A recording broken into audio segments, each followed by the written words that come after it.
Assalamu alaikum, dear students. Hope you are all well in your homes. I am Hasnan Al Madni. Today we will learn about, inshallah, kinds of sentences, meaning wise. So, क्या कहते हैं कि there are 5 kinds of sentences according to their meanings. के मतलब के लिहाज से जुमलों की 5 इकसाम हैं कि उनको 5 इकसाम में तकसीम किया गया या कह लें या 5 इकसाम में उनको बयान किया जाता है. So first one is declarative or assertive sentences. ठीक है, खबरिया या बयानिया जुमले, ये एक ख़ास है इनमें क्योंकि ज़्यादातर जो गुफ्तगू होती है, सेंटेंसेस हम देखते हैं वो इस कंडीशन में पाए जा रहे होते हैं. लाइक इसको आप कह लो कि किसी चीज़ का आप खबर दे रहे हो या बयान दे रहे हो, किसी चीज़ को आप फोर्सली आप कह रहे हो कि ये कंप्लीट बात आपको बताई जा रही है कि फाइनल हो चुकी है ऐसी बात. मैं इसको आपकी मिसाल देता हूँ, जैसे पाकिस्तान 1947 को आज़ाद हुआ, ये खबर है, उसको भी हम इसमें काउंट करेंगे. मैं कहता हूँ कि कायद-ए-आज़म रहमतुल्लाह अलैह पाकिस्तान के बानी हैं, ठीक है, उसको भी इसमें काउंट करेंगे. मैं कह रहा हूँ बारिश हो रही है तो उसको भी इसको एक खबर हो रही है उसमें काउंट करेंगे. और यानी किसी चीज़ को अगर आप बयान कर रहे हो या उसकी खबर दे रहे हो तो उसको हम डिक्लेरेटिव और असर्टिव सेंटेंसेस में काउंट कर रहे होते हैं. सो इसकी क्या डेफिनेशन क्या है?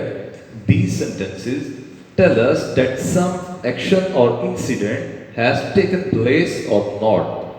बता रहा है कि ये जो सेंटेंसेस होते हैं हमें बता रहे होते हैं, जाहिर करते हैं कि tell us that some action, कि कोई काम या इंसिडेंट, कोई वाकया has taken place or not, हुआ है या नहीं हुआ, किसी काम के होने या ना होने की हमें खबर दे रहे होते हैं. मजीद क्या कहते हैं? These sentences may be positive और नेगेटिव. और ये जो जुमले होते हैं ये मुस्बत भी हो सकते हैं और मनफी यानी कि नेगेटिव सेंस में भी जा सकते हैं. सो मजीद इसको क्या कह रहे हैं कि these sentences have been subdivided into 3 kinds. ये जो sentences की meaning wise है उनमें से सबसे अहम भी यही है और lengthy भी यही है. So इसको आज अकेले को हम डिस्कस करेंगे, बाकी जो 4 रह जाएंगे इंशाल्लाह उसको हम नेक्स्ट वीडियो में देखते हैं. अब इसको डिटेल में आपने समझना है. सबसे इसकी सब डिवाइडेड कहते हैं, उसको 3 में दोबारा उसको सब डिवाइड किया गया, मजीद 3 उसको एग्जाम में वो क्या आ जाती है? सबसे पहले आ जाती है उसमें अफर्मेटिव सेंटेंसेस के मुस्बत जुमले. अफर्मेटिव सेंटेंसेस कौन से होते हैं? The sentences which give us which यहाँ आएगा which give us positive statements और called affirmative sentence. यानी कि जो जुमले हमें मुस्बत खबर दे रहे होते हैं, जो हमें एक पॉजिटिव सेंस बना रहे होते हैं हमारे माइंड में भी, और उनको कोई जुमला बोल के उनको हम अफर्मेटिव सेंटेंसेस में काउंट कर लेते हैं. उसकी मिसाल क्या है? We have won the match, कि हम मैच जीत चुके हैं, ये खुशी की बात है कि हमने मैच जीत लिया है, तो इसको हम किस में काउंट कर लेंगे? अफर्मेटिव सेंटेंसेस में. फिर नेक्स्ट क्या आ जाता है? We read newspaper every day. अब ये भी एक मुस्बत सी खबर है, इसमें खुशी की बात है, अच्छी बात है, तो उसको हम इसमें अफर्मेटिव सेंटेंसेस में काउंट कर लेते हैं. नेक्स्ट आ जाता है कि नेगेटिव सेंटेंसेस, ठीक है, वो कौन से होते हैं?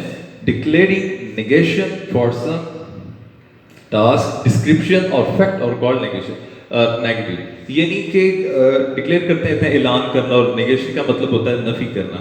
कहते हैं कि किसी हकीकत का या किसी बयान का ऐलान करना या उसकी नफी करना, वो नेगेटिव सेंटेंसेस में काउंट किया जाता है. वो और कॉल्ड नेगेटिव सेंटेंसेस, वो नेगेटिव सेंटेंस यानी कि मनफी जुमले कहला रहे होते हैं.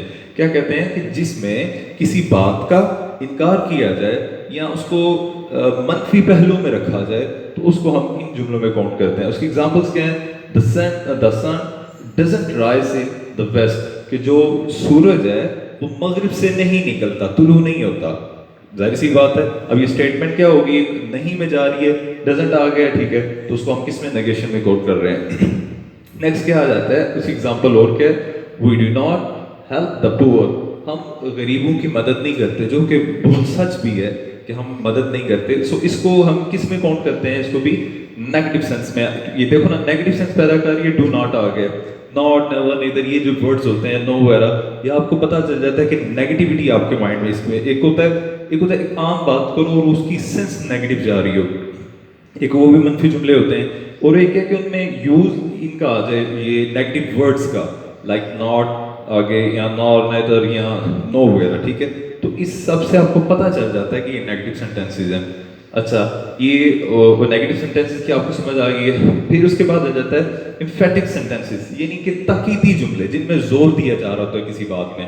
امپیٹک ایسے سینٹینسز ہوتے ہیں میں کہتا ہوں کہ میں وہاں ضرور جاؤں گا, ٹھیک ہے, آئی ول گو دیئر, یا میں وہ کام ضرور کروں گا. ایسے کام جن میں تاکید پائی جا رہی ہو تو ان کو ہم تاکیدی جملے کہتے ہیں اردو میں, اور انگلش میں ان کو ہم emphatic sentences کاؤنٹ کرتے ہیں. اس کی کیا ڈیفینیشن ہے؟ A sentence which express something forcibly is called emphatic sentence. یعنی کہ ایک ایسا جملہ جو کہ کسی چیز میں آپ کو تاکیدی یا زور دکھا رہا ہو اور یا جبراً آپ سے کوئی کام کروا رہا ہو تو اس کو ہم emphatic sentence کہتے ہیں, ٹھیک ہے.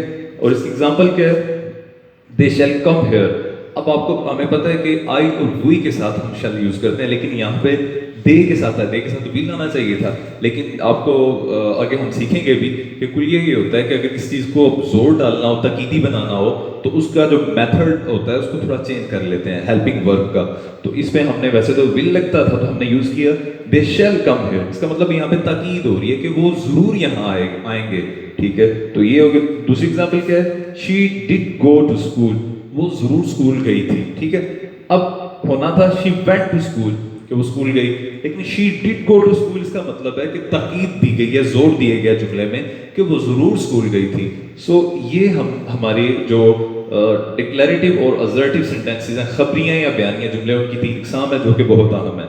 اسٹوڈنٹس یاد رکھو, آپ کو سینٹینسز میں اس لیے وہ زیادہ توجہ دلوا رہا ہوں کہ گرامر میں ان کا بہت زیادہ پوچھا جاتا ہے. یہاں پر استعمال جب کر رہے ہوتے ہو آپ کو کنڈیشنز کا پتہ ہونا چاہیے, میں کون سا جملہ کہاں پہ استعمال کر رہا ہوں اور یہ جملہ بیسیکلی ڈیل کس سے کر رہا ہے, ٹھیک ہے. جب تک اب یہ چیزیں بیس ہیں گرامر کے لحاظ سے, اور بہت کم یہ پڑھی جاتی ہیں اور پڑھائی جاتی ہیں, لیکن یہ خاص ہیں, ٹھیک ہے. اس کی اگر انسان کو سمجھ آ رہی ہوتی ہے تو اس کو جملے کی سینس پتہ چل رہی تھی, اس لحاظ سے وہ ٹرانسلیشن بھی کر لیتا ہے ایزیلی, اور اس کے بعد آگے سے بیان بھی ایزیلی کر لیتا ہے. سو امید ہے آپ کو اس کی سمجھ آ گئی ہوگی. خدا آنے کے بعد.